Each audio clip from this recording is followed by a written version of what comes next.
सदाशिवसमारम्भां शङ्कराचार्यमध्यमाम् अस्मदाचार्यपर्यन्तां वन्दे गुरुपरम्परां श्रुतिस्मृतिपुराणानामालयं करुणालयं नमामि भगवत्पादं शङ्करं लोकशङ्करं शङ्करं शङ्कराचार्यं केशवं बादरायणं सूत्रभाष्यकृतौ वन्दे भगवन्तौ पुनः पुनः ईश्वरो गुरुरात्मेति मूर्तिभेदविभागिने व्योमवद्व्याप्तदेहाय दक्षिणामूर्तये नमः।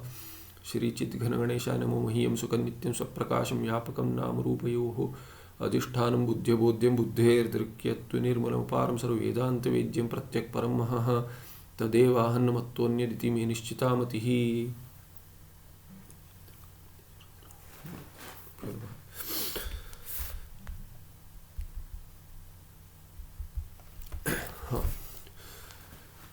चारवाक मत तो अभी किस पे अंक है ये?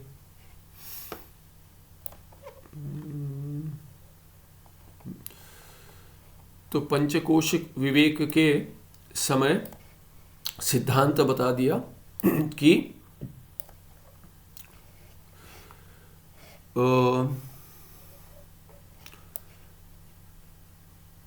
ये अन्नमय जो आत्मा है वो कोश बन जाता है, क्योंकि उसके भीतर और एक आत्मा है। उसके चलते यदि उसके भीतर आत्मा है तो बाहर जो होगा वो आत्मा नहीं होगा, इसीलिए उसको अन्नमय कोश कह दिया, आत्मा नहीं कोश बन गया। फिर मनोमय आत्मा था, उसको अभी मान रहे थे आत्मा मनोमय को, तो कहते नहीं प्राणमय को, फिर प्राणमय के बाद मनोमय, उसके भीतर और आत्मा है तो मनोमय आत्मा बन जाएगा, प्राणमय कोश बन जाएगा।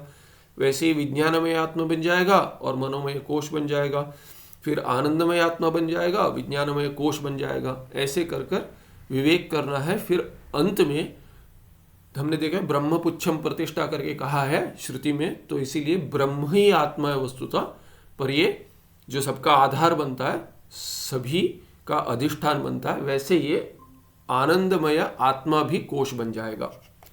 ये देखा था। अभी क्या कहते हैं,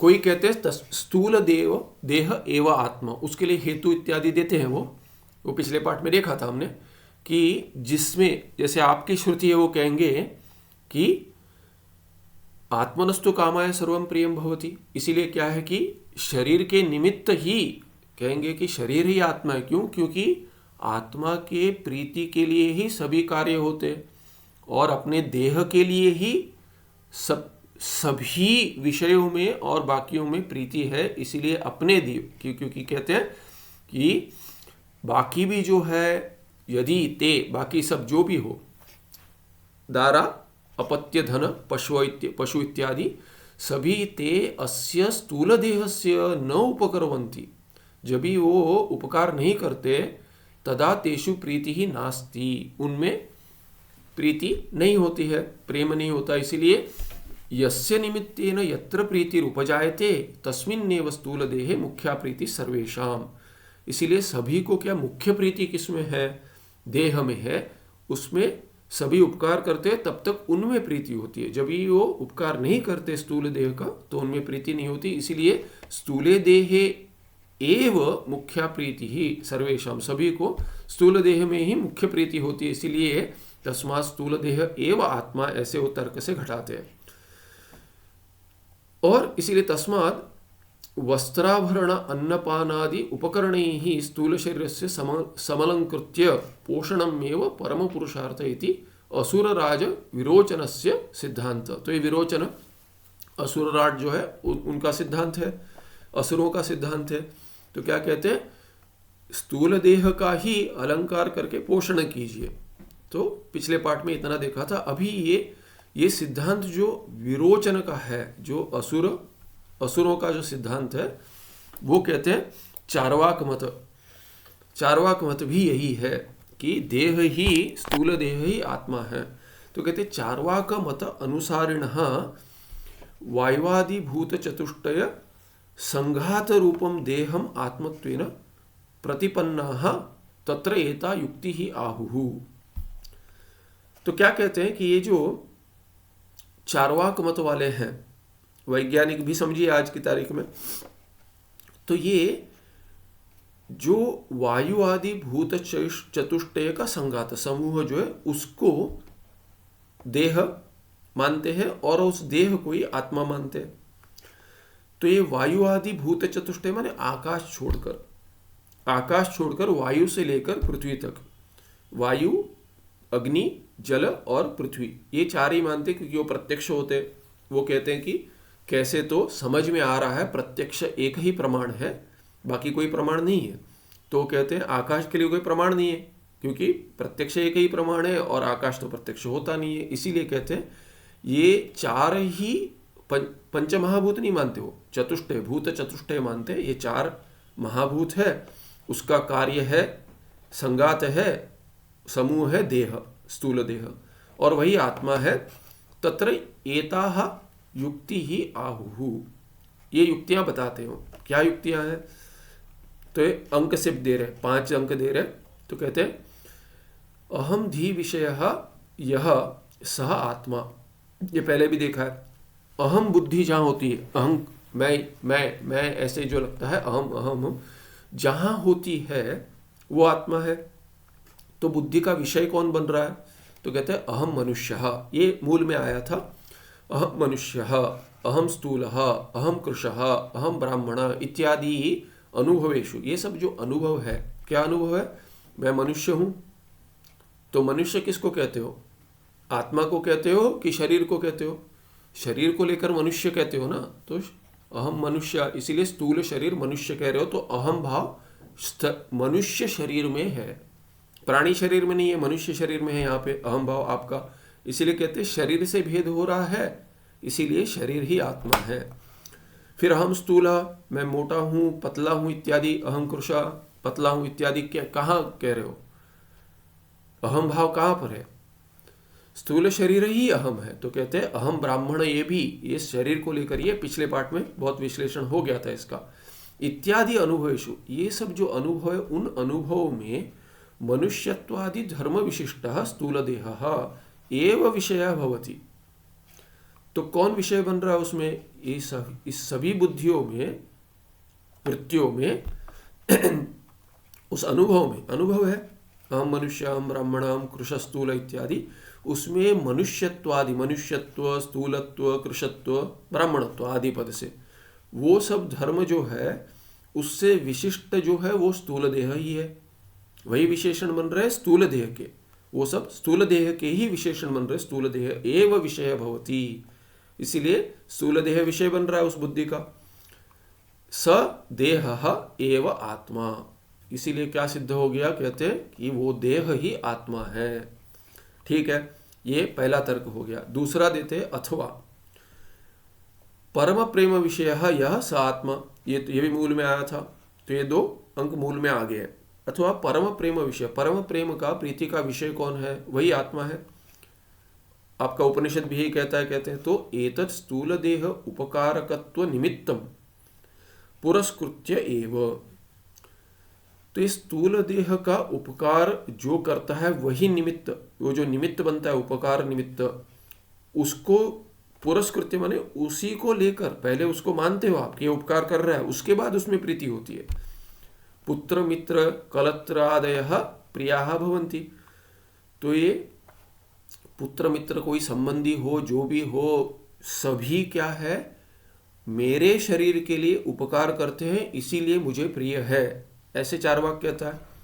अतः देह एवं परम प्रीति है विषय, उनमें प्रीति तो अपने देह के प्रीति के द्वारा है, इसीलिए मुख्य प्रीति अपने देह में है, इसीलिए परम प्रीति का विषय तो देह ही अपना, इसीलिए वही आत्मा है। एवं परम प्रेमास्पदत्व रूप आत्म लक्षण योगात, तो अभी परम प्रेम आस्पद, परम प्रेम का विषय वही बन रहा आत्मा, इसीलिए उस रूप का आत्म लक्षण, आस्पदत्व, प्रेम का जो आधार ये बन रहा है, अधिष्ठान बन रहा है, विषय बन रहा है, उस परम प्रेम का जो विषय बन रहा है वो आत्मा, वही आत्मा है।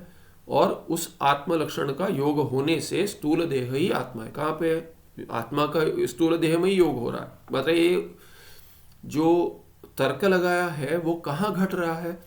स्थूल देह में घट रहा है। परम प्रीति का विषय जो है वो आत्मा है। अभी परम प्रीति का विषय हो रहा है स्थूल देह, इसीलिए स्थूल देह आत्मा है। ऐसे उन्होंने तर्क से, दूसरा तर्क से सिद्ध कर दिया। ऐसे उनकी भ्रांति है तर्क। इसलिए तर्क क्या है, तर्क में हेतु, जब तक हेतु का कोई दूसरा विरोध नहीं करे तब तक वो हेतु साधु ही लगता है, पर वो साधु होता नहीं है। तो जब भी दूसरे हेतु से उसका विरोध दिखाएंगे, उसमें दोष दिखाएंगे बहुत सारे, दूसरे हेतु से या दूसरे किसी तर्क से उस अनुमान में दोष दिखाएंगे, तभी क्या है को दोष युक्त होकर सिद्ध नहीं हो पाएगा। तस्य देहस्य अलंकरण पोषणादि जन्य भोगयो परम पुरुषार्थ। तो कहते हैं कि ये आनंद जो आप कहते हो, आनंद तो इसी में मिलता है। स्थूल देह जो है उसके द्वारा आनंद प्राप्ति होती है। कैसे? तस्य देहस्य, उसी स्थूल देह को अलंकार करेंगे, आभूषण डाल देंगे तो सुंदर दिखता है, तो अलंकार कर देंगे, थोड़ा चंदन कुमकुम लगाएंगे, मेकअप लगा देंगे। आज के मेकअप लगा देंगे तो अरे कितना सुंदर लग रहा है, कौन सुंदर लग रहा है, मैं ही सुंदर लग रहा हूँ कहेंगे, इतना सुंदर लग रहा हूँ मैं, देखो। तो मेकअप धो देंगे तो बत्ती बुझानी पड़ेगी, ऐसे कह देंगे कि ऐसे भी सुंदर बना देते हैं। तो इतना सुंदर है कि कहते हैं कि देखो अपने दर्पण में देखिए कैसे सुंदर, बड़ा बिजनेस हो गया। इसीलिए तो किसी को भी कितना भी सुंदर बना सकते। किसको? वस्तुतः क्या है कि वो स्थूल देह ही है, उसको आनंद क्यों प्राप्त हो रहा है, देखो मैं कितना सुंदर दिखता हूं करके कहते हैं। तो इसीलिए वो अलंकार स्थूल देह का ही करते हैं और उसमें पोषण भी करते हैं। देखो बाइसेप्स दिखने चाहिए, सिक्स पैक दिखना चाहिए, क्या है ये, मेरा ही है, मेरा ही है ये। इसलिए कहते हैं ये पोषण करना ही सुख देता है, उससे जो जन्य भोग है आनंद, वही परम पुरुषार्थ है। स्थूल देह से जितना आनंद ले सकते अलंकार कीजिए और पोषण कीजिए, वही आत्मा है। भस्मीभूतस्य शरीरस्य पुनरागमनम कुतः, ऐसे पूछते चारों। मर जाना है, शरीर जला देंगे, उसके बाद कहाँ आना है? मेकअप के लिए और जिम जाने के लिए पैसे नहीं है, ले लो, go to the most expensive parlour and most expensive gym, पुनः देना नहीं है पैसा किसी का। मरण एवं मोक्ष, इसीलिए क्या है, मरणम एवं मोक्ष, ये मर जाना यही मोक्ष है। परम पुरुषार्थ क्या है? आनंद प्राप्ति स्थूल देह के द्वारा, और मरना ही मोक्ष है, उससे अधिक कुछ नहीं है। कुछ ये मत सोचो कि धर्म कार्य करना है आगे जाके कुछ मिलेगा, कुछ नहीं मिलना है। Enjoy now. प्रत्यक्षम एकम एव प्रमाणम न अन्यत प्रमाणम अस्ति इति। दूसरा प्रमाण है ही नहीं, प्रत्यक्ष एक ही प्रमाण है मानते। तो उनको क्या पूछेंगे हम? तार्किक बैठा है वहां पे, तार्किक क्यों, दूसरे भी है जो तर्क का प्रयोग करते हैं, बौद्ध भी तर्क का प्रयोग करते हैं, दूसरा प्रमाण मानने वाले बहुत है। प्रत्यक्ष नहीं, अनुमान तो सभी लगाते हैं, ये चारवाक भी लगाता है। उसको जाकर पूछते हैं, अच्छा पिता को देखा है? कहता है हाँ देखा है। माता पिता को देखा है ना? अच्छा दादा दादी नाना नानी को देखा है? तो बोलता है हाँ देखा है। हाँ, फिर परदादा को देखा है कि नहीं देखा है? उसके और एक पीछे चले जाएंगे तो कहता है नहीं देखा है। नहीं देखा है कैसे पता है कि थे? हो गया, समाप्त हो गया। प्रत्यक्ष नहीं देखा है, प्रत्यक्ष एक ही प्रमाण है, तो परदादा आपके थे नहीं। तो क्या कहेगा? अरे नहीं नहीं, मेरे माता थे, मेरे पिता थे, उनके दादा दादी थे, तो ये करते करते परंपरा से प्राप्त होता है, इसीलिए मेरे परदादा को मानना पड़ेगा आपको। तो परदादा को क्यों मान रहे? प्रत्यक्ष नहीं थे तो कैसे मान रहे? दूसरा प्रमाण क्या है? वहां पे अनुमान लगा रहे कि नहीं ले रहे? उनको पता नहीं कि अनुमान लगा रहे, पर वहां अनुमान लगा रहे। उतने दूर जाने की आवश्यकता नहीं है।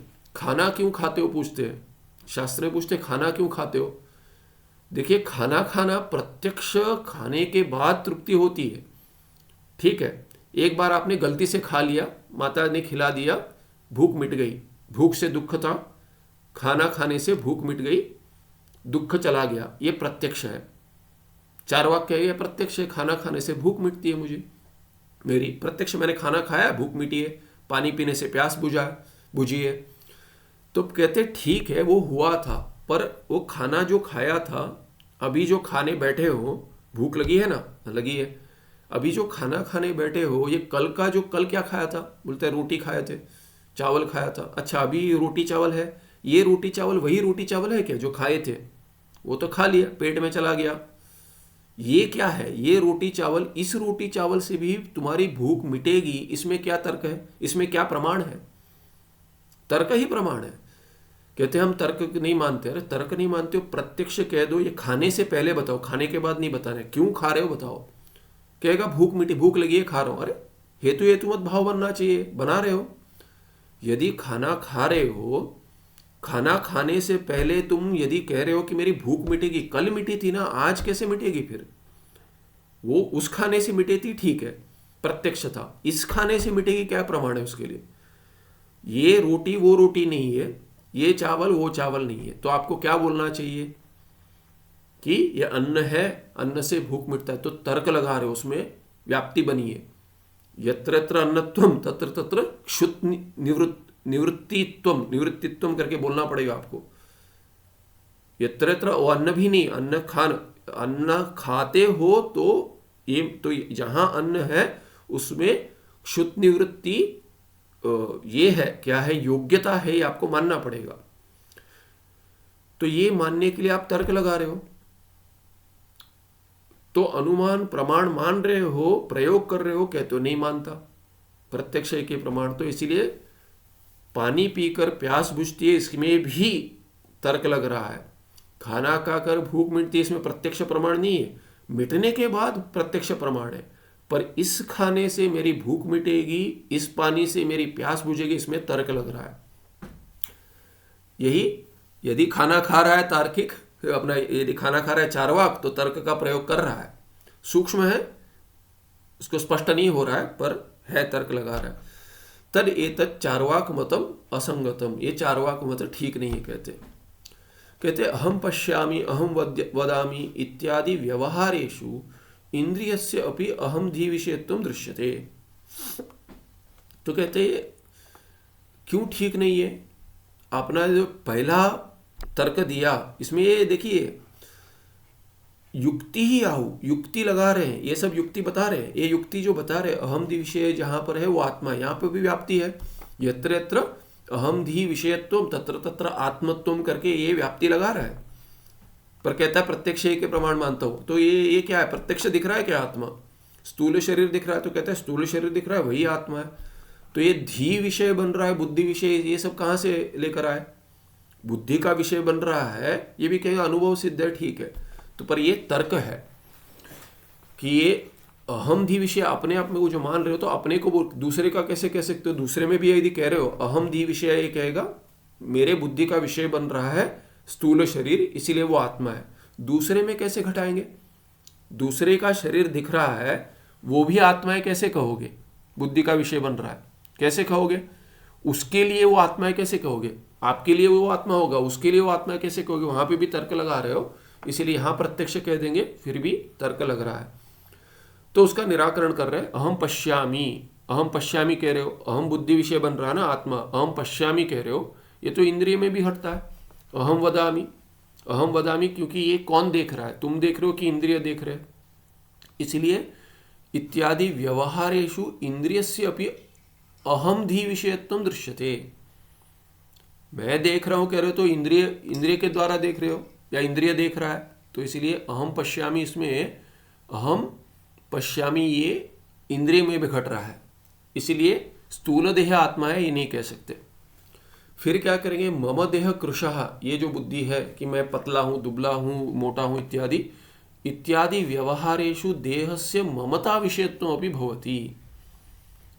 ममता विषय भी है, क्योंकि मम देह कृशः कहते, अहम कृशः कह देते, ठीक है, पर दूसरी बुद्धि भी उत्पन्न होती है। अरे मेरा पेट मोटा है, मेरा ये, मारे कहेंगे शरीर का कोई अंग मोटा हो गया कहेंगे, तो इसीलिए मैं मोटा हूं नहीं कहेंगे, मेरा शरीर मोटा होता ही जा रहा है, ऐसे भी कहते, प्रयोग करते हैं। उसमें कोई आत्मज्ञान नहीं चाहिए, फिर भी ऐसा प्रयोग होता है। सामान्य लोग ऐसा प्रयोग करते हैं, अरे मेरा ये मोटा होते जा रहा है, हाथ में लग गया, मेरे हाथ में लग गया, मुझे लग गया कहते, पर मेरे हाथ में लग गया भी कहते। तो स्थूल देह में अहम बुद्धि नहीं, मम बुद्धि भी होती है। इसलिए मम बुद्धि जो हो गई, इत्यादि व्यवहारेषु देह से ममता विषयत्वम अपि भवति। तो अहंता विषयत्व नहीं, ममता विषयत्व भी है उस देह में। यो ममता विषय स अहंता विषयो न भवितुम अर्हति। जहाँ मम करके कहते हैं, जैसे ये मेरा कंप्यूटर है, मेरा टेबल है, मेरी कुर्सी है, उसमें मैं करके बुद्धि होना ठीक नहीं है, तो ये तो भ्रांति ही है। इसीलिए कहते हैं ममता विषय जहाँ है, जो ममता का विषय बनता है वो अहंता विषय नहीं हो सकता, योग्यता नहीं है, उसमें होना नहीं चाहिए, भ्रांति है। इत्थम स्थूल देहे अहम धी विषयत्वस्य व्यभिचार दर्शनात्, क्योंकि स्थूल देह में अहम धी विषय स्थिर नहीं होती, कहीं मम बुद्धि भी होती है। इसलिए जहाँ अहम धी भी होती है, मम धी भी होती है, माने अहंता बुद्धि भी होती है और ममता भी होती है, वहाँ पे व्यभिचार हो गया। यदि सभी को सभी समय में केवल अहंता बुद्धि होती, उसमें अहम बुद्धि होती, तब मानते हम कि हाँ स्थूल देह आत्मा है। पर भूतों को सभी को मम देह ऐसे ममता बुद्धि भी होती है, इसलिए व्यभिचार हो गया। व्यभिचार दर्शनात्, ऐसा देखा गया व्यभिचार कि स्थिर नहीं है, इसको व्यभिचार कहते हैं, व्यभिचार हो गया। इसीलिए क्या है, स्थूल देह आत्मा न भवति न आत्मा। फिर कहते तीसरा दिया था पुत्र द्वारा, बच्चे में माने पुत्र पुत्री में या पति पत्नी में क्या होता है, अब उनके आदि अपेक्षा स्थूल देह अधिक प्रीति दर्शनीय अपनी। हाँ, पति पत्नी पुत्र इत्यादि से अधिक प्रीति अपने देह में करके कह रहे हो, ठीक है, सबको नहीं होती पर बहुतों को होती है करके मान लो। तभी क्या होगा, देहाद अपि अतिशयिता प्रीति ही इंद्रियेषु दृश्यते, उससे भी अधिक प्रीति तो देह, स्थूल देह से तो इंद्रिय में होते। तथा च प्रेम पर प्रेमास्पदत्वात् होना चाहिए, तथा च परम प्रेमास्पदत्वस्य अपि अभावात्, तो ये आ नहीं होना चाहिए, अ होना चाहिए। पर प्रेमास्पदत्वस्य अपि अभावात् तथा च, तो ये आ नहीं, अकार होना चाहिए। अभाव स्थूल देह न आत्मा, स्थूल देह आत्मा नहीं हो, उससे भी अधिक प्रीति तो इंद्रिय में है, इंद्रिय में अधिक प्रीति होती है। क्योंकि कह देंगे तो चलो देह ठीक रह जाएगा पर इंद्रियां काम नहीं करेंगी, तो किसको चाहिए ऐसा देह? तो देह क्या चाहिए हमको, इंद्रिय ठीक होने चाहिए, ये नहीं दिख दो। इसीलिए क्या है कि देखिए देह में कैसे है कि माने ऐसे सोच सकते हैं, देह देखिए, देह के लिए जितना कष्ट करते हैं इंद्रियों के लिए अधिक कष्ट करेंगे। जैसे व्यवहार करेंगे, देह से व्यवहार करेंगे पर इंद्रियों के बिना संभव नहीं होगा। इसीलिए क्या है कि यदि कोई कह देगा, अरे मैंने बहुत ही सामान्य उदाहरण ले लीजिए कि अरे मोटे होते जा रहे हो, कुछ करो, थोड़ा एक्सरसाइज करो, व्यायाम इत्यादि करो, तभी क्या है कि नहीं माने, हो सकता है अरे बहुत कष्ट है, ये करना पड़ता है।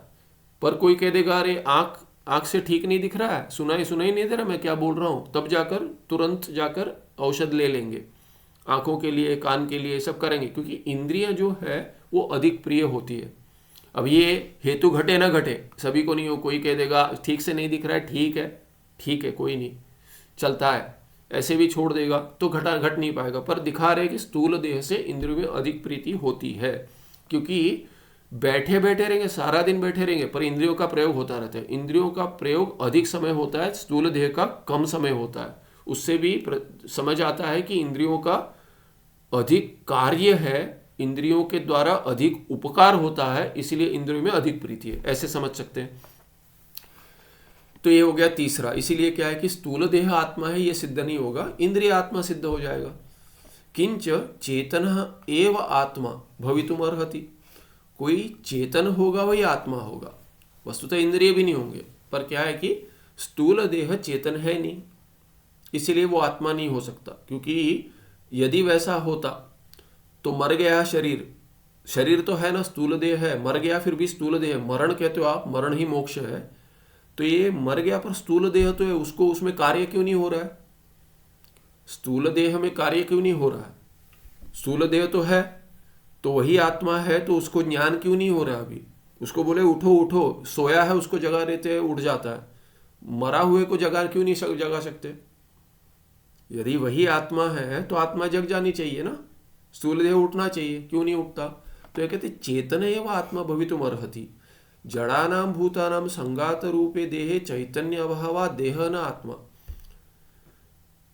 तो उसको कहते हैं स्थूल देह जो है, तो ये एक एक भाग है, जो एक एक भाग है देह का। हाथ भी स्थूल देह है, पैर भी स्थूल देह है, सर भी स्थूल देह है। तो कहते हैं, और बीच पूरा अंग जो है बीच में ट्रंक जो कहते हैं वो भी स्थूल देह है, गला स्थूल देह है। तो बोलते कि कौन सा वाला इसमें आत्मा है। हाथ कट गया तो भी जी लेते, पैर कट गया तो भी जी लेते, तो इसमें आत्मा कौन सा है। तो चार्वाक कहता है ये सभी मिलकर आत्मा है। तो बोले चेतन होना चाहिए, ये चेतन तो नहीं है। तो कहते नहीं, वो चेतन एक एक चेतन नहीं है, सभी जुड़ जाते हैं तो चेतन बन जाता है। महाभूत चेतन नहीं है, उसके कार्य चेतन नहीं है, पर जब भी सब एक साथ जुड़ जाते हैं ना तभी चेतन हो जाते हैं। ऐसे कहते हैं, अभी वैज्ञानिक भी यही कहते हैं कि कॉन्शियसनेस क्या है करके पूछेंगे तो कुछ जुड़कर कुछ तो हो रहा है, उसमें चेतना आ रहा है।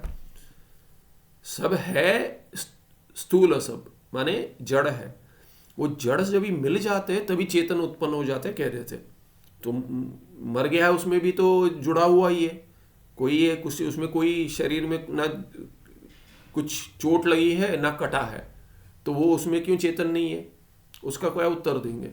तो इसीलिए क्या कि वो कहते हैं जड़ भूतों का जो भी संगात बन जाता है तभी देह में चैतन्य उत्पन्न हो जाता है। चैतन्य अभावा देह न आत्मा। संघात में तो चेतन नहीं है, ऐसे मर गया उसमें तो नहीं दिखता है, इसीलिए चैतन्य का अभाव होने से संघात जो है वो देह है, आत्मा नहीं हो सकता है। फिर कहते हैं पूग चूर्णादि संयुक्त तांबूल पत्रे राग जनन शक्तिवत।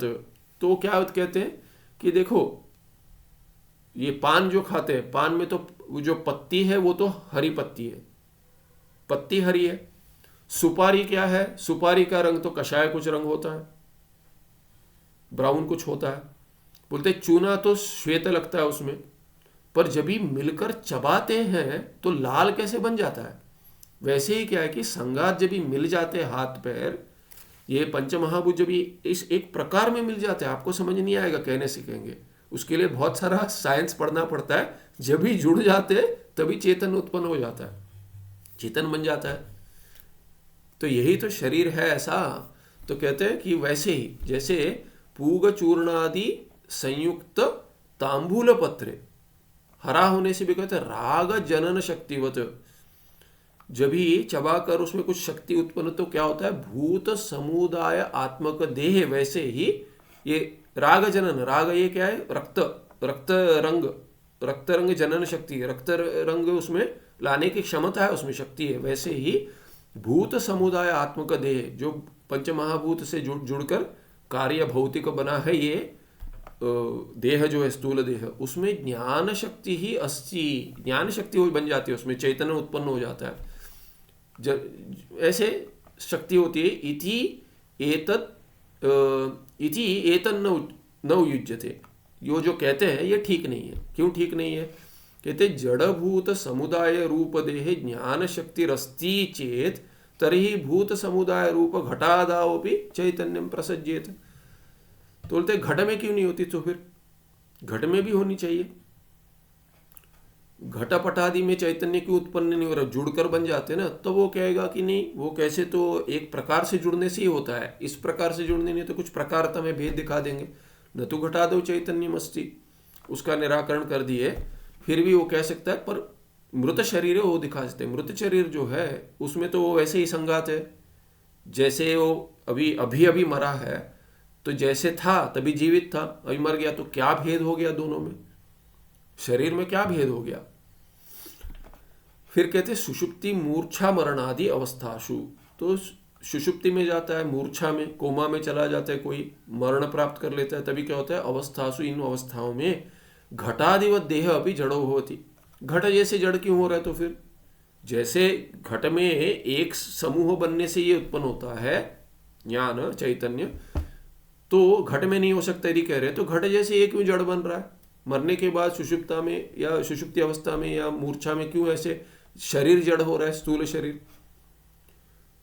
दिन में मैं हिला देता हूं तो माने दिन में यदि आपको देवदत्त जाके चैत्र को ऐसे हिला देता है, कहता है अरे, तो क्या होता है, कुर्सी पे बैठा है, अरे गिर जाऊंगा करके कह देगा, हिला, उसको शरीर को हिलाते ही ऐसे कर देगा।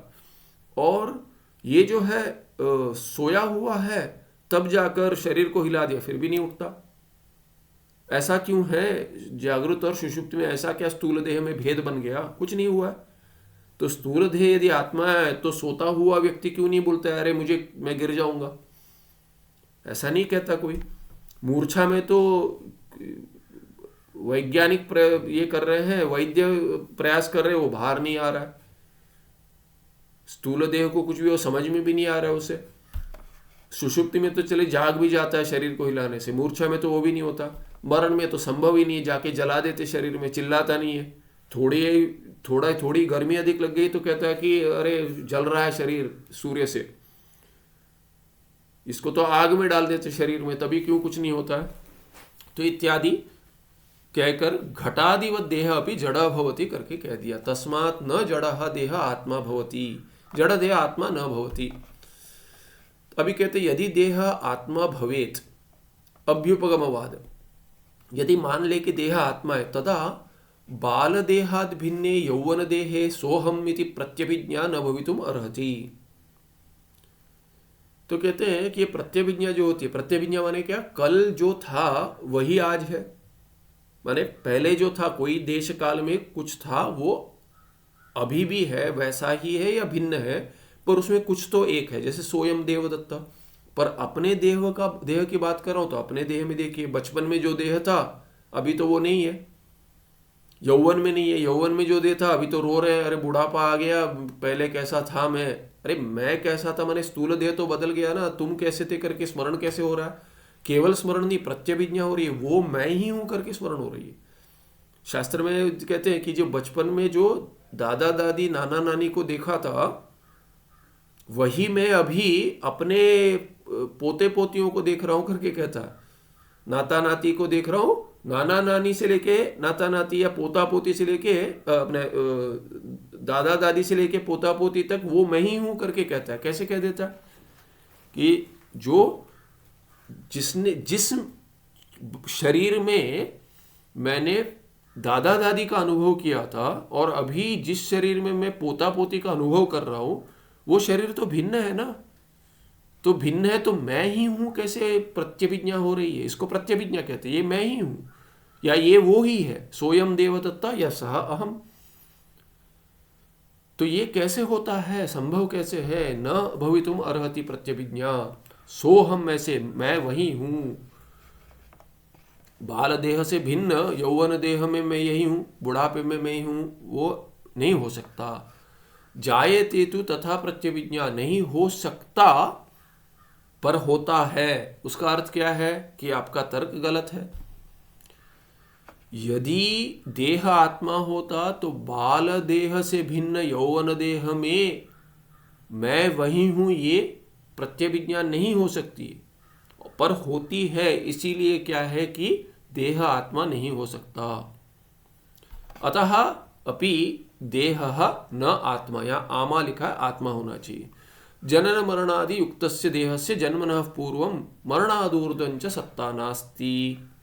तो कहते हैं जन्म मरणादि युक्तस्य देहस्य, जन्म मरण से युक्त जो देह है वो देह क्या है? जन्म मरण युक्त है, जन्म हुआ था मरेगा वो, उसी को आप आत्मा कह रहे हो। वो जन्म से पहले, जन्मनः पूर्वम और मरणादूर्ध्वं च, मरने के बाद च देहस्य सत्ता नास्ति, देह की सत्ता नहीं होती। आत्मा तो अस्ति, आत्मा तो होती है। अन्यथा नहीं मानोगे तो क्या होगा? देह से भिन्न आत्मा, कहते हैं अन्यथा कृतनाश अकृत अभ्यागम प्रसंग स्यात्। एक न्याय है, कहते कृतनाश अकृत अभ्यागम, ये प्रसंग हो जाएगा। क्या है ये? तो कुछ कर दिया, किसी ने कुछ कर दिया, तो करने के बाद क्या है कि उसका फल नहीं मिलेगा, तो क्यों करेगा? कृतनाश, जो किया है उसका नाश हो गया। क्योंकि अभी कुछ किया है, कुछ काम कर रहा है, कुछ कर रहा है, मिलेगा फल, मिलेगा नहीं मिलेगा, अगले जन्म में नहीं मिलेगा। तब क्या होगा? क्यों कर रहा हूं मैं ये सब? अभी भी क्यों करूँगा, कुछ कर रहे हैं क्यों कर रहे हैं। अभी चारवाक में भी सभी क्या है कि अभी ये जो आज के इसमें आज की तारीख में जो देह को आत्मा मानने वाले बहुत है, तो देह को जो आत्मा मानते हैं, अपने आप को देह मानते हैं, वो उनमें भी वो कहते हैं कि मुझे धर्म इत्यादि नहीं चाहिए। पिछले पार्ट में देखा था कि मैं आई हैव कॉन्शियंस करके कहेंगे, तभी हमने देखा था कि चोर को नहीं है, आपको होगा, चोर को तो नहीं है, चोर को भी होगा तो प्रतीत तो नहीं और उसके कार्य में। तो कहते हैं नहीं, my conscience allow some things it does not allow, कि मुझे मन मेरा भी है अच्छा विचार है, धर्म नहीं चाहिए, अच्छा माने मुझे क्या है कि लगता है कि मैं उसकी जगह होता तो मेरे साथ कैसा व्यवहार होना चाहिए, वैसे मैं जैसी मेरी अपेक्षा है वैसे ही मैं बाकियों से व्यवहार करता हूँ।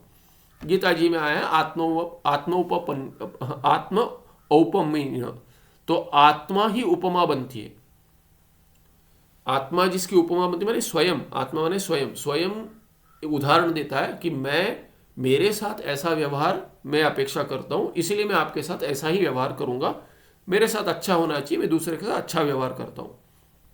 आत्मौपम्य न करके कहते शब्द, आत्मा ही उपमा बनते, तो आत्मौपम्य ये उसका भाव हो गया, शयी प्रत्यय लगेगा, आत्मौपम्य न।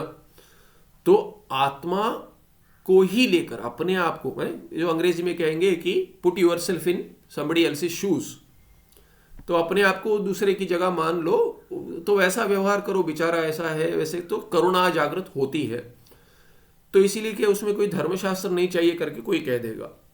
और बहुत सारे हैं वो कहते हैं कि नहीं अच्छा व्यवहार करते हैं हम, माने ये कहते हैं कि कोई संस्कार अच्छा नहीं कह देंगे, हमने कभी धर्म इत्यादि का अभ्यास नहीं किया, पर माता पिता ने जो पढ़ा है वैसे चल रहा है, स्कूल में अच्छे में पढ़े हैं, चल रहा है, धर्म कोई नहीं है कहेंगे, ठीक है।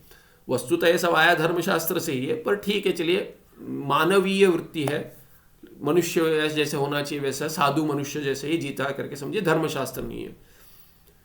तो तभी वो क्या कह देगा कि मैं अच्छा कार्य करता हूँ कि, और वो ये भी कह देते अच्छा करोगे तो अच्छा ही होगा, धर्म से नहीं कहेगा, क्या कहेगा, अच्छा करोगे तो अच्छा ही होगा, मेरा अनुभव है, बहुतों का अनुभव होता है, संभव है, क्योंकि आप दूसरे के साथ अच्छा व्यवहार करोगे तो वो क्या करेंगे, क्या कहेंगे, अरे ये तो अच्छा है, ये आपके साथ कुछ माने बुरा बर्ताव नहीं करेंगे, you can trust this person, बता सकते हो, अच्छा माने मिसगाइड नहीं करेंगे, कोई ऐसी श्रद्धा उत्पन्न हो जाती है।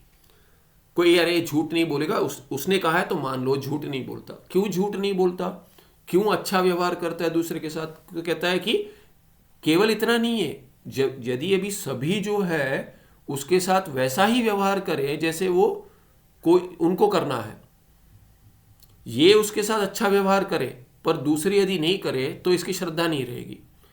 पर इसका अनुभव क्या है, जब तक मैं दूसरे के साथ अच्छा हूं तब तक वो मुझसे अच्छा व्यवहार कर रहे हैं, ऐसे वृत्ति से जो चल रहा है, इसी अपेक्षा से, उसको यदि उसने जो किया है वैसा बर्ताव कोई दूसरा ना करे तो क्या होगा, उसका कृतनाश हो जाएगा।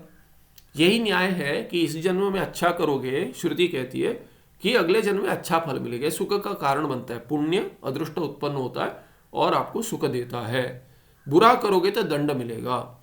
जैसे ये भी है, अभी जो न्याय में विश्वास करते, कौन सा न्याय, तर्क नहीं, जो लॉ में विश्वास करते, कहते इसके लिए भगवान को की आवश्यकता क्यों है, पुलिस के पास चले जाओ, कोर्ट चले जाओ इत्यादि कहते हैं, तो वहां पे न्याय मिलेगा। न्यायालय कहते हैं ना, वस्तुतः ये अपेक्षा होती है कि न्याय मिलेगा, कितना मिलता है नहीं मिलता है दूसरी बात है, पर न्यायालय कहते, न्याय का आलय है, वो न्याय का घर है, तो वहां चले जाओ ऐसे कहते। तो कुछ किया है उसका शोध माने परीक्षा करके उसकी न्याय मिलता है, ये अपेक्षा होती है। तो ये अच्छा किया है तो अच्छा न्याय मिलेगा, बुरा किया है तो बुरा फल मिलेगा न्याय से, ऐसी श्रद्धा जिनकी है उसके लिए धर्म नहीं चाहिए उनको, तो उनको यदि ये नहीं मिला माने न्याय नहीं मिला तो क्या होगा, कृतनाश हो जाएगा। अच्छा किया है और क्या कहेंगे, अरे उसने तो बुरा किया था, वो तो उसका तो भोग अच्छा है चल रहा है, मेरे क्या कहते हैं, मेरी ज़मीन ले ली, मेरे सब घर वार ले लिया और केस डाल दिया तो न्याय भी नहीं मिला, पर उसको तो मिल गया, उसके पक्ष में न्याय हो गया। वो तो गलत काम कर रहा है, उसको न्याय मिल रहा है, तो इसीलिए कृतनाश, उसको दंड नहीं मिला, इसीलिए वो भी हो गया।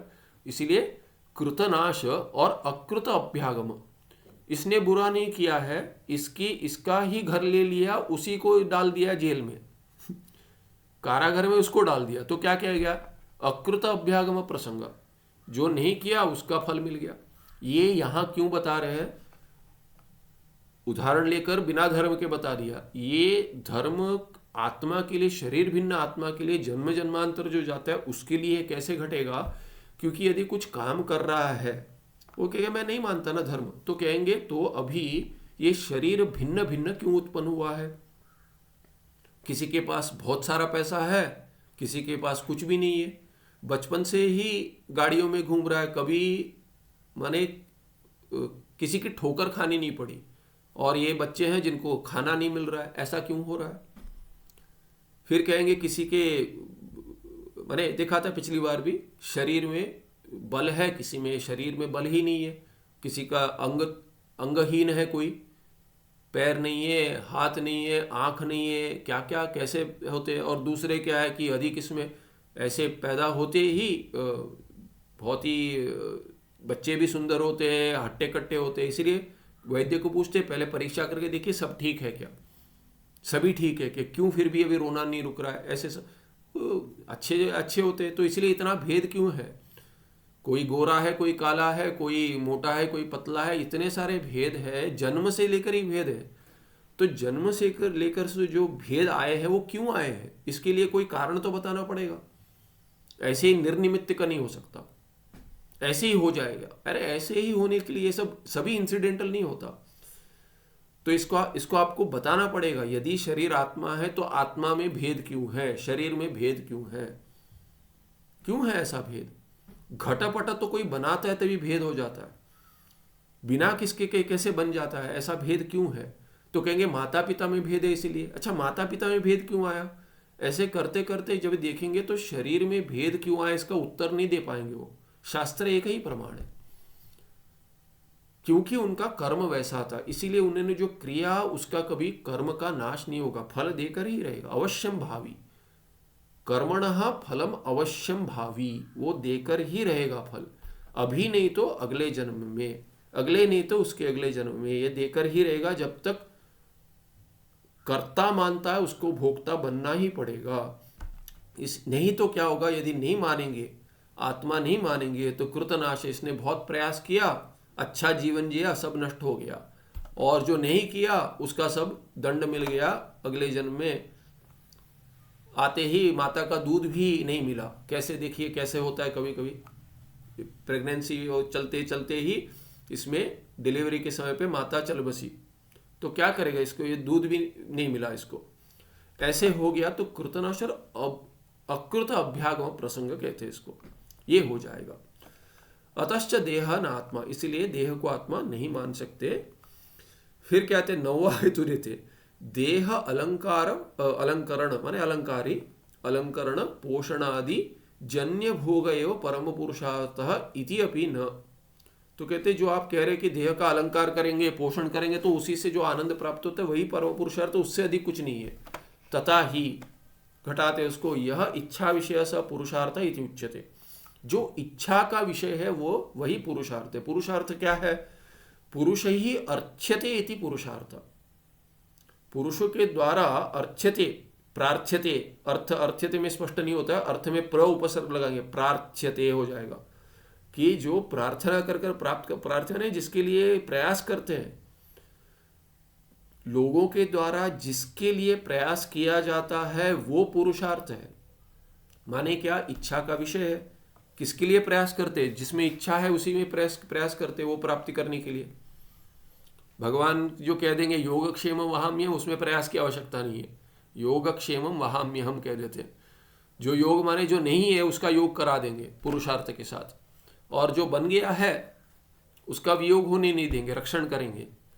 प्राप्त अप्राप्तस्य प्राप्ति योगः और प्राप्तस्य रक्षणम क्षेम। तो क्षेम और योग और क्षेम भगवान देखते हैं तो सब ठीक है, नहीं तो क्या प्रयास करना पड़ता है। जो प्रयास कर रहे हैं किसके लिए प्रयास करें? जो इच्छा का विषय उसके लिए प्रयास करें। इसलिए इच्छा विषय जो है वही पुरुषार्थ है। इति उच्यते। सा च इच्छा, जो इच्छा है, ये इच्छा का विषय पुरुषार्थ हो गया। इच्छा क्या है ये? सा च इच्छा सर्वेषां सुख प्राप्तो दुख निवृत्तौ च भवति। इच्छा किस में उत्पन्न होती है? जो विषय सुख देगा उसमें इच्छा उत्पन्न होती है, जो दुख को हटाएगा उसमें इच्छा होती है। इसलिए इच्छा का विषय क्या है? सुख के प्राप्ति और दुख के निवृत्ति, उसमें वही इच्छा का विषय है। इच्छा क्या है? वही है कि दुख की निवृत्ति की इच्छा है सबके लिए और सुख की प्राप्ति की इच्छा है। अतः तयोरेव पुरुषार्थत्वम उचितम। इसीलिए क्या पुरुषार्थ होगा? वस्तुतः क्या पुरुषार्थ है? सुख की प्राप्ति पुरुषार्थ है और सुख की निवृत्ति, आत्यंतिक दुख निवृत्ति और परम सुख प्राप्ति, आनंद प्राप्ति, यही मोक्ष का लक्षण है। इसलिए वो होगा परम पुरुषार्थ मोक्ष। तत्रापि, उसमें भी क्या है कि जो इच्छा बता रहे हैं सुख प्राप्ति की और दुख निवृत्ति की सबको होती है, तो क्या तत्रापि सर्व सुख अपेक्षया अधिकम यत् सुखम। जो जो सुख देखेंगे सभी सुख देख लीजिए, अलंकार से अलंकरण हो या पोषण हो, उसके सुख से भी सबसे अधिक जो सुख है यत् सुखम आत्यंतिकी च या दुख निवृत्ति ही। अत्यंत दुख निवृत्ति कभी उत्पन्न नहीं होगा, दुख फिर संपूर्णतया चला गया, और जिससे अधिक सुख नहीं हो वैसा सुख मोक्ष है। या दुख निवृत्ति तयोरेव परम पुरुषार्थत्व भवति। पुरुषार्थ तो ठीक है, पुरुषार्थ बता दिया, इच्छा जो सुख देता है और दुख हटाता है। जैसे धर्म अर्थ काम मोक्ष।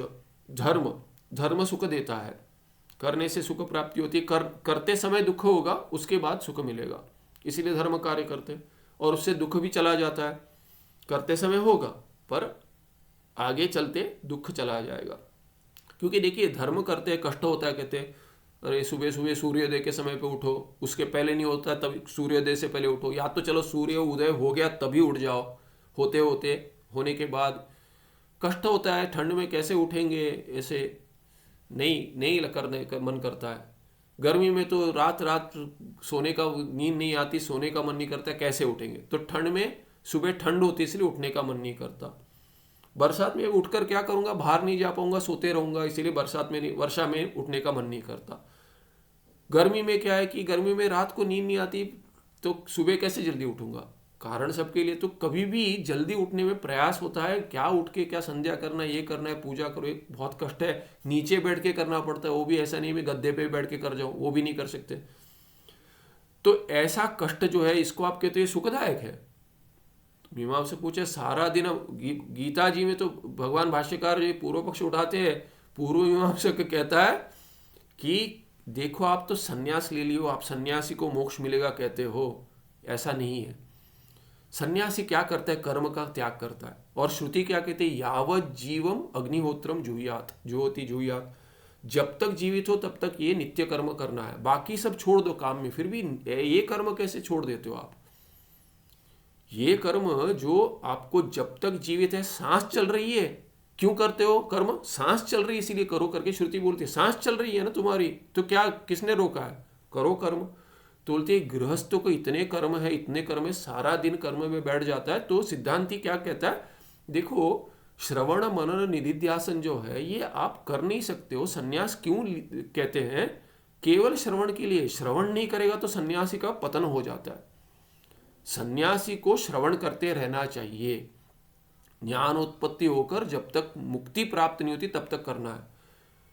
तो कहते हैं ये करने के लिए जो है ना, इसीलिए भगवान कृष्ण भी क्या कहते हैं कि एकाकी करके कहते हैं। एकाकी, ऐसे एकाकी वास करना माने एक ही रहना चाहिए। वो पत्नी के साथ जाकर ध्यान नहीं कर सकता।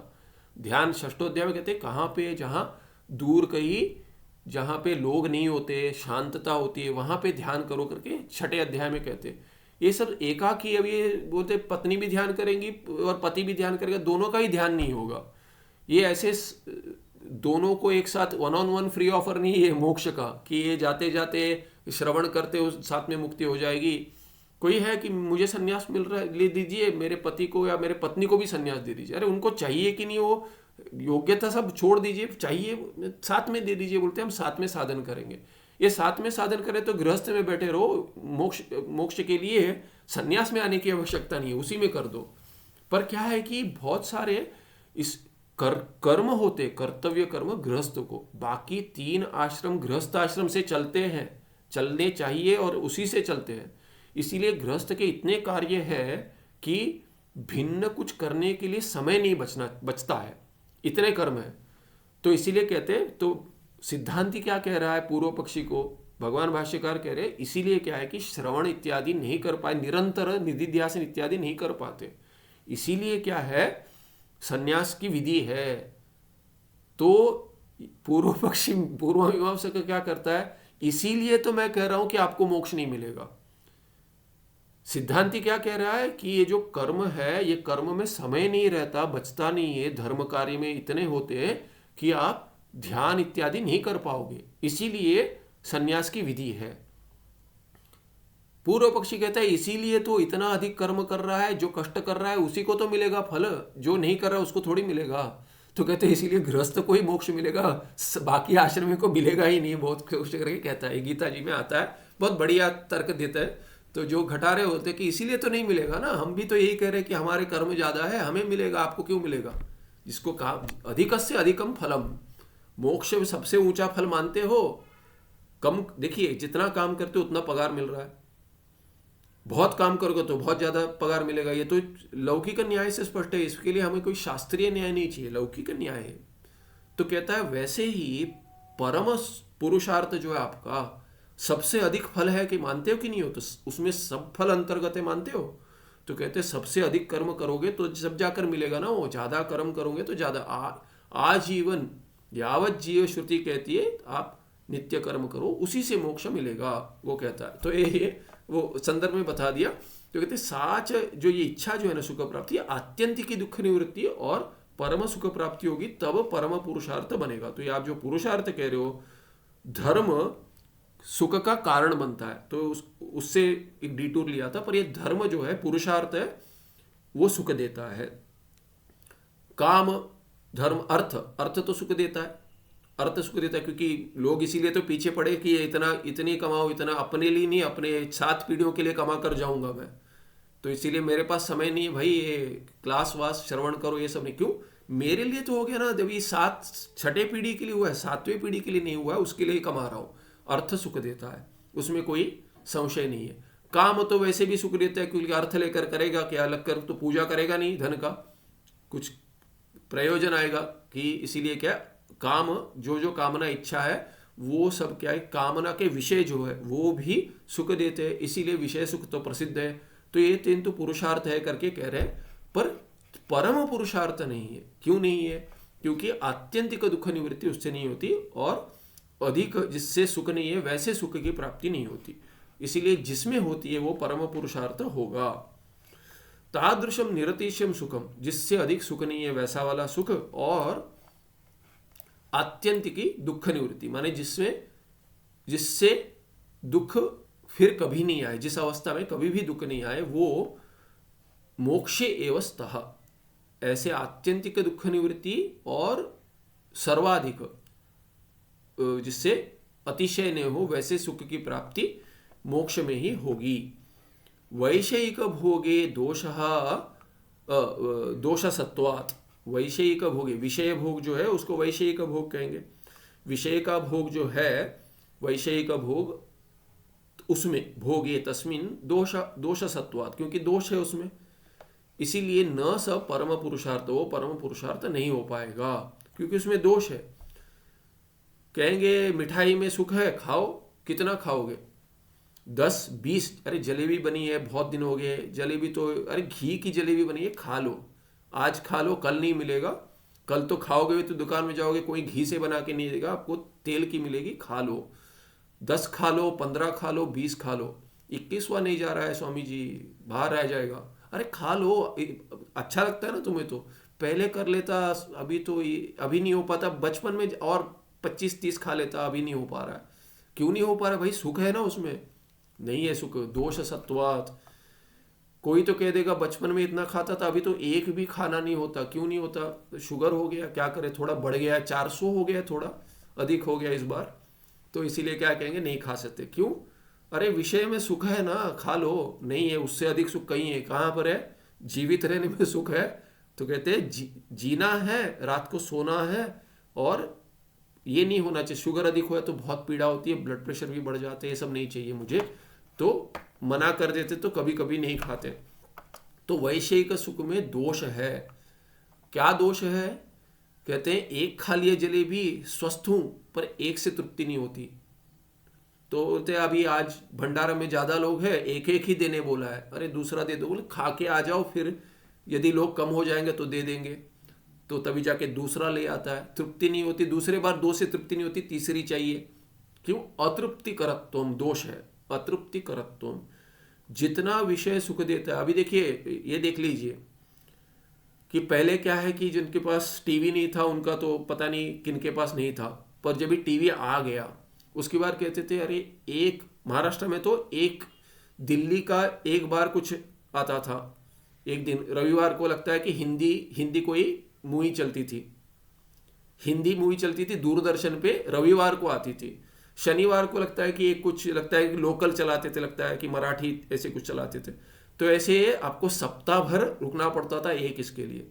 या तो फिर क्या है कि फिर उसके बाद ये इत्यादि आ गया, उसके बाद क्या कि रामायण आ गया, महाभारत है, वो भी क्या है रविवार को चलेगा। उसके बाद इतने आ गए, फिर बहुत, फिर केबल आ गया, फिर केबल वाला चलाता है, मूवियाँ चलाते हैं, चलते रहता है। उसके बाद ये सैटेलाइट डिश इत्यादि आ गए। उसके बाद तो इतना, अभी तो नेटफ्लिक्स का ये है नेट कि ये नहीं है तो और कुछ है, ये है वो है, इतना हो गया है कि अभी कि छुट्टी लेकर बिंज वॉचिंग करो। सुबह शुरू करना है, शुक्रवार, ये तो छुट्टी भी नहीं, शुक्रवार के शाम को ऑफिस से आ गए, सोमवार सुबह तक बंद नहीं होना चाहिए, चलते रहना चाहिए ऐसे। फिर छुट्टी में भी ये तो अभी इतना ज़्यादा ओवरडोज हो गया है कि कुछ भी देख ले, ये तो ये देखा हुआ है, ये क्या देखा हुआ है, ये देखा हुआ है, कि ये क्या, कुछ नहीं है, वही चलता है, वही विषय है, क्या है, वही है, वही सास बहू चल रहा है। कोई कहते थे सीरियल में, अभी कहते हैं कि यार ये तो क्या है, वही क्राइम दिखाते हैं, वही ये दिखाते हैं, वही एक्शन है, वही कॉमेडी है, तो ये जोक भी सुना हुआ है। इतने थक गए कि अभी कुछ तृप्ति देती ही नहीं है। अतृप्ति करत्वम दोष है विषय में। तो केवल खाने में नहीं, इतना ज़्यादा ये हो गया, ओवरडोस हो गया ना। और इन्फॉर्मेशन बॉम्बार्डिंग भी, न्यूज़ देखते, अरे ये तो देखी हुई न्यूज़ है, यही है, कुछ नया आ जाए तो हाँ देखे, अरे ये तो नया लग रहा है, रुको रुको रुको देखते हैं। क्यों? दोषग्रस्त है सब विषय में, विषय भोग में दोष ही है। इसीलिए इंद्रियाणाम जरयंती तेजः करके नचिकेता कह देता है यमराज को कठोपनिषद में। तो ये कहते दोष विषय भोग में है, इसीलिए सह परम पुरुषार्थ न भवति। देहस्य आत्मत्वे मरणानंतरम देहस्य दाहे मोक्षा अन्वयिनः देह रूपस्य आत्मनः एव अभावात् मरणमेव मोक्ष इति शब्द निरर्थक। ये कहते हैं कि मोक्ष, मरण ही मोक्ष है कहते, तो मरण ही मोक्ष यदि है तो किसको मिलेगा भाई वो मोक्ष? देह तो मर गया, उसको मिलेगा, मरे हुए देह को मिलेगा। देह तो पहले था, वो तो आत्मा थे कहते। तो आत्मा को मोक्ष मिलेगा माने क्या? क्या मिलेगा? क्या मिलेगा? मरे हुए देह को मरण मिल गया, वही मोक्ष है, माने क्या मिलेगा बताइए? उसको प्राप्त क्या हुआ? जीवित था तभी शरीर था, मर गया तभी भी शरीर है, उसको मिला क्या? कुछ नहीं मिला। जिसको मोक्ष मिलता है वो रहना चाहिए ना। तो देह मर गया उसमें, ये तो निरर्थक शब्द ही में कोई अर्थ नहीं है। मरण में वो मोक्ष में कोई अर्थ ही नहीं है, क्योंकि जो मर गया वही आत्मा है और उसको मोक्ष मिला, उसमें क्या अर्थ है? मैंने वाक्य का कोई अर्थ ही नहीं है, शब्द बोध ही नहीं हो रहा है, शब्द निरर्थक का बोल रहे हैं। शब्द यहाँ पे वाक्य के अर्थ में, मरण में मोक्ष इति शब्द, शब्द माने शब्द बोध नहीं हो रहे, वो वाक्य ही निरर्थक है। क्यों? क्योंकि कहते देह से आत्मत्वे, देह ही जब आत्मा है, मरणानंतरम देह से दाहे, मरने के बाद देह को जला देंगे। तो ये मोक्ष अन्वयी ना, माने मोक्ष अन्वयी कोई होना चाहिए ना। किसका अन्वय हो रहा है? मरने के बाद, जला देने के बाद कौन बच गया? कुछ नहीं बचा, भस्म आत्मा है। तभी आत्मा कौन है? भस्म है, वो भस्म हो गया। तो बोलते मोक्ष अन्वयिनः देह रूपस्य, मोक्ष में जिसको होना चाहिए वही आत्मा यदि है और वो नहीं है, देह आत्मा है और वो नहीं है, जिसको होना चाहिए वो नहीं है, तो आत्मन है वो अभाव, आत्मा ही नहीं रहा, क्योंकि देह नहीं रहा, जल गया हो तो भस्म में रह गया, तो क्या भस्म आत्मा है? नहीं तो मरण में वो मोक्ष इति शब्द निरर्थक है, इसमें कोई अर्थ ही नहीं है। मैंने किसने हाई लेवल की बकवास कर रहे हो आपकी, आपको समझ नहीं आ रही है कि कहते हैं कि ये इतना निरर्थक है, इसमें कोई अर्थ है कि क्या बोल दिया आपने, मरण में वो मोक्ष बोल रहे हैं, मिलेगा किसको, कोई बचेगा ही नहीं तो किसको, तो कह देंगे किसी को अरे आपको तो बहुत अत्यंत सुख मिलेगा, आप नहीं रहोगे अत्यंत सुख मिलेगा, बोलते बोलते वैद्य आप नहीं रहोगे, अरे आप नहीं रहोगे अत्यंत सुख मिलेगा, ये क्या हो गया, अर्थ है उसमें कोई, किसको मिलेगा। फिर कहते हैं भावी भोजनादौ तृप्त्यादि हेतुत्व ज्ञानम अनुमान प्रमाणेन सिद्ध्यति।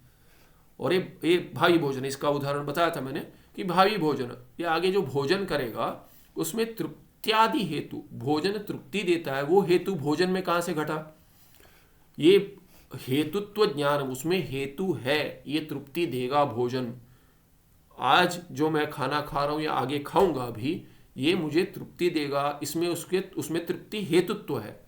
और हेतुत्व का ज्ञान जो हो रहा है मुझे, वो क्यों हो रहा है, ये खाने से, इस अन्न को खाने से मेरी क्षुधा मिट जाएगी, तृप्ति का हेतु बनेगा, इसलिए हेतुत्व आ गया अन्न में, तृप्ति हेतुत्व अन्न में आ गया, क्षुत निवारण तृप्ति हेतुत्व अन्न में आ गया। इसका ज्ञान उत्पन्न होने के लिए अनुमान चाहिए मुझे, हेतु का हेतु आ गया, उसके लिए ज्ञान हो गया, हेतु का ज्ञान हो गया, इसलिए क्या हेतु ज्ञान, जो हेतुत्व तृप्त्यादि हेतुत्व ज्ञानम अनुमान प्रमाणेन सिद्ध्यति, प्रत्यक्षमेव प्रमाणम करके नहीं बोलते, अनुमान से सिद्ध हो रहा है।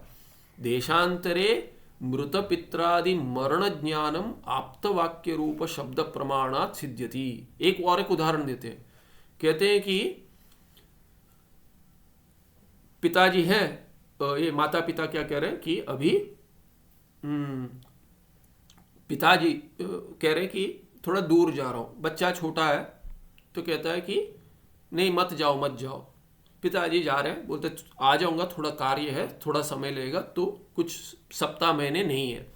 अभी कहते मृत पित्रादि मरण ज्ञानम, अभी क्या है कि कोई आके कह देता है, क्या कह देता है कि आपके पिताजी जो गए थे वहाँ पे वो नहीं रहे, अभी इसे दुख होगा, रो रहा है। तो ये क्यों रो रहा है, पिताजी को तो मरते हुए प्रत्यक्ष नहीं देखा ना, तो क्यों रो रहा है, प्रत्यक्ष ही को प्रमाण मानते हो, तो ये आप्त वाक्य, ये कोई कह रहा है, आप्त आकर कह रहा है, जिनमें आपका विश्वास है, उसका शब्द प्रमाण बन रहा है आपके लिए, उसके शब्द आपके लिए प्रमाण बन रहे हैं। शब्द प्रत्यक्ष है ठीक है, पर वो जो वाक्य का अर्थ है कि वो पिताजी का देह नहीं रहा, अभी मर गए, वो तो प्रत्यक्ष नहीं हो रहा ना, वो देह, मृत शरीर देख रहे हो कि नहीं देख रहे हो, तो क्यों रो रहे हो, क्यों दुख हो रहा है, तो ये दुख जो उत्पन्न हो रहा है उसमें क्या प्रमाण बन गया आपका, भी इनका वाक्य प्रमाण बना है, तो शब्द प्रमा उत्पन्न हुई इसमें, तो शब्द को भी प्रमाण मान रहे हो, शब्द को प्रमाण मान रहा है वो, नहीं तो नहीं, वो शब्द प्रमाण से सिद्ध हो रहा है वहां पे। इसीलिए ये एक उदाहरण है कि शब्द प्रमाण भी एक है, केवल प्रत्यक्ष प्रमाण को नहीं मान रहे हो आप, शब्द प्रमाण भी मान रहे हो, क्योंकि चारवाक भी पिताजी नहीं रहे माताजी नहीं रहे करके सुना किसी से तो वो भी रोएगा, दुख तो उसमें भी हो रहा है। ऐसा नहीं कि चारवाक है तो क्या है कि दूसरे के ले लेगा पैसे और कह देगा क्रेडिट कार्ड पे जियो, पर माता पिता पे तो प्रीति होगी ना, तो तभी क्या है कि सुन लिया तो कैसे प्रत्यक्ष नहीं हुआ, फिर भी क्यों दुख हो रहा है। तस्मात् प्रत्यक्ष मात्रस्य प्रमाणत्ववादः हठ एव, केवल हठ है, हठ योग जैसा, हठ योग में करते हैं कि अरे कर दो मुड़ जाएगा, प्रयास करो कि शरीर नहीं मुड़ रहा है, प्रयत्न करते रहो हो जाएगा, तो हठ से करते हैं। हठ योग में कुंडलिनी को हठ से उठाते हैं कि कुंडली को रोक देते हैं, ऐसे कोई बंद कर देते, ये कर देते, आसन प्राणायाम और बंद इत्यादि से ऊपर ले आते, तो हठ से ले आते, इसलिए हठ योग कहते हैं उसको, कि वो कुंडलिनी नहीं मानती मुझे नहीं आना है ऊपर, और ये ऊपर ले जाता है, तो क्या है कि वो समय देखते रहती है कि कैसे मैं अभी इसका बदला लूँ, तो बदला ले लेती है। तो हठ योग बहुत, इसीलिए क्या है कि बहुत ये है, क्या है, रिस्की है, तो ये हठ शब्द उसमें भी प्रयोग होता है, तो ये हठ मत करो कहते हैं, तो ये बच्चा जैसे करे, तो ये माने बिना तर्क के कुछ भी बोल देते हो, ये प्रमाणत्व जो है वाद प्रत्यक्ष मात्रस्य, प्रत्यक्ष ये हट कर रहे हो, अनुमान और शब्द प्रमाण को तो आप भी मान रहे हो करके कहते हैं। इत्थम देहात्मवादी चार्वाक मतम असंगतम एवं, इसीलिए देह ही आत्मा है ऐसा जो वाद रखते हैं उसको देहात्मवादी कहते हैं, उनको वह कौन है, चार्वाक है, उनका मत जो है असंगत है। यहाँ तक हो गया टिप्पण। ये अगले पाठ में इसके आगे जो है बढ़ेंगे। मत का खंडन हो गया। ये ऊपर हाँ पन्ना तो पलट गया था यहाँ पे, तो मूल में यहाँ से चलेंगे 275 से 274 और उसका टिप्पण हो गया। सुखम नित्यम सप्रकाशम व्यापकं नाम रूपे अधिष्ठानं बुद्ध्य बोध्यम बुद्धेर्दृक्यत्व निर्मला पारम सर्व वेदांत वेद्यम प्रत्यक परम तदेव अन्नमत्तो नीति में निश्चिता मति ही। कोई प्रश्न है इसमें? तो नहीं होगा, चार्वाक मत प्रसिद्ध है, तो ठीक है। नमस्ते, धन्यवाद।